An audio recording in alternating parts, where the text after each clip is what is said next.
पहले मेथी लाओ, फिर साफ करो, फिर उसे धो, फिर उसे सुखाओ और उसके बाद हंसिया से उसे काटो और साथ में अपनी उंगलियां भी कटवाओ। कैसे ससुराल वाले हैं, सबको मेथी पालक खाना तो बहुत पसंद है, लेकिन बहू की मदद नहीं करवानी।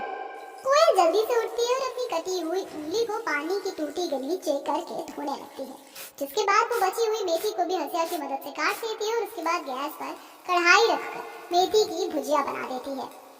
अरे बहू, आज की तारीख में सब्जी रोटी बन जाएगी या फिर कल तक बना कर देगी? बस माँ जी, बन गई है सब्जी और रोटी भी बन गई है, सब कुछ लेकर आ रही हूँ। कोयल अंदर से ही आवाज लगाती है।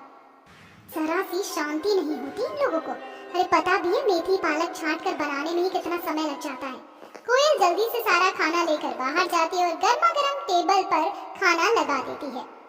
क्या बात है, मेथी की भुजिया, पालक की भुजिया, आहा, मजा आ गया भैया। आज तो दो दो सब्जी और दोनों मेरी पसंद की। अजी अकेले आपके पसंद की क्यों, मेरी भी तो पसंद की है। आप तो जानते हैं कि मुझे पालक मेथी खाना कितना ज्यादा पसंद है और अपनी पसंद के चलते बाकी लोगों को भी बस वही पालक मेथी खिला रही हैं आप, चाहे उनको पसंद हो चाहे ना हो। अरे क्या हो गया कोमल, तुम कुछ बोल क्यों नहीं रही हो? हाँ भाभी, आप बहुत देर से चुप बैठी हो, क्या सोच रही हो? नहीं, कुछ भी नहीं, मैं तो बस देख रही हूँ कि पालक मेथी की सब्जी कितनी बढ़िया लग रही। दिल तो कर रहा है कि सारी की सारी खा जाओ और डकार भी ना लो। ना बहू, ऐसा नहीं करना, सब मिल बांट के खाएंगे। हमें पता है पालक खाने से कितने ज्यादा पौष्टिक तत्व मिलते हैं। इसमें आयरन होता है और आयरन खाने से हमारा शरीर आयरन जैसा मजबूत हो जाता है।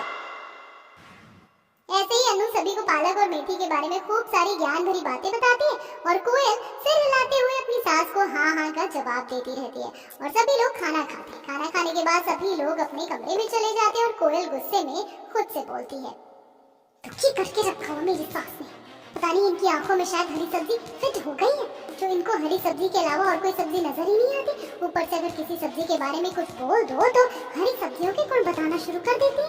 मतलब किसी भी तरीके से टॉर्चर करके खिलाएंगी तो बस पालक और मेथी। कोयल को हमेशा से ही चटपटा और अलग अलग तरीके की साग सब्जी खाना बहुत ज्यादा पसंद था, लेकिन जब से बेचारी की शादी हुई थी तब से उसे हर दिन अपने ससुराल में मेथी पालक बनाना पड़ रहा था और जबरदस्ती खाना भी पड़ रहा था।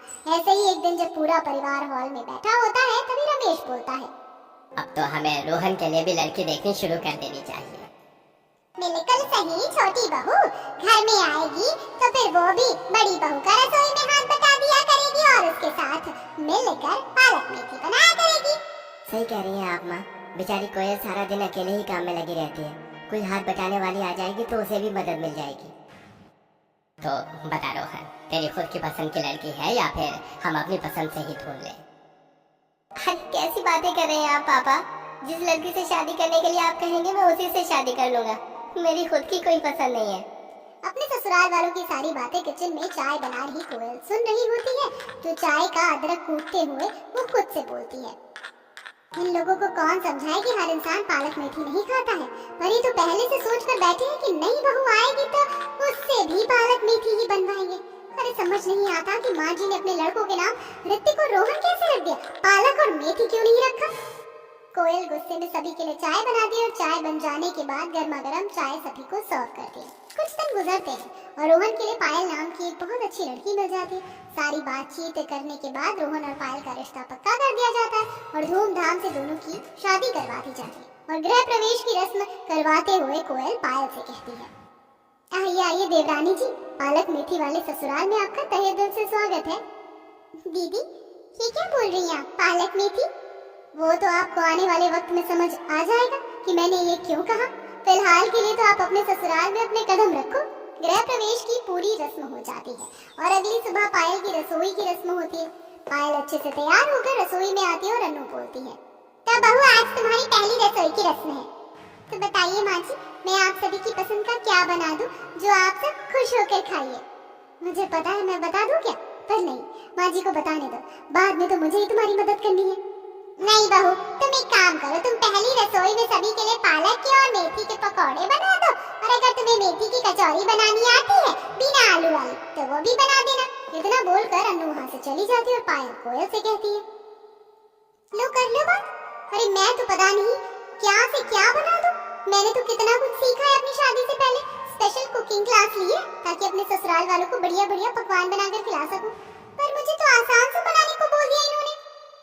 फिर तो गई भैंस पानी में, क्योंकि यहाँ आपको कुछ भी अलग अलग बनाने का मौका ही नहीं मिलेगा देवरानी जी।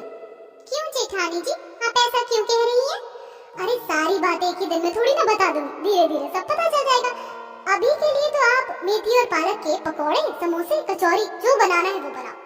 ऐसे ही बातें करते करते सबसे पहले दोनों देवरानी जेठानी पालक की गड्डी उठाती हैं और उसे छांटना शुरू कर देती हैं, जिसके बाद साथ में दोनों मिलकर मेथी भी साफ करती हैं और फिर अच्छे से मेथी और पालक की धुलाई करती हैं। सबसे पहले पायल थोड़े से आटे में मेथी और कुछ मसाले मिलाकर कचौड़ी का एक आटा लगाती है, जिसके बाद कोयल बेसन का घोल बनाती है और पायल उसमें मेथी और पालक काटकर मिला देती है। सारी तैयारी तो हो गई है, बस पकौड़े और कचौड़ी बनाना बाकी रह गया। दीदी आप चाय बना दीजिए और मैं तब तक पकौड़े और कचौड़ी तलकर निकाल लेती हूँ। ठीक है, जैसा तुम कहो, मैं फटाफट से अदरक की चाय बना देती हूँ। कोयल जल्दी से चाय का भगोना गैस पर रखती है और पायल कढ़ाई में तेल गर्म होने के लिए गैस पर रखती है और गर्मा गर्म कचौड़ी बेल कर तेल में डालने लगती है और खस्ता कचौड़ी तल कर तैयार करती है। जिसके बाद वो बेसन के घोल से छोटे छोटे से पकौड़े बनाकर कढ़ाई में डालती है और उन्हें क्रिस्पी होने तक तलती है। सब कुछ तैयार होने के बाद दोनों देवरानी जेठानी मिलकर सारा खाना टेबल पर लगाती हैं। वाह वाह वाह, क्या बात है, क्या बढ़िया मेथी की कचौड़ी बनाई हुई है और ये पकौड़े तो बहुत ही ज्यादा बढ़िया बने हुए हैं। हाँ सच में मजा आ गया। कोयल बहू तो स्वाद खाना बनाती ही थी, लेकिन पायल बहू तू तो बिल्कुल उसके बराबर की ही निकली। तू भी खाना बहुत अच्छा बनाती है। मैं तो सोच रही थी कि आप लोगों के लिए आलू, प्याज, गोभी इन सबके भी पकौड़े बना दूं, लेकिन माँ जी ने कहा कि सिर्फ पालक और मेथी के पकौड़े ही चाहिए। हाँ, क्योंकि हमारे घर पर कोई भी आलू, गोभी और प्याज के पकौड़े खा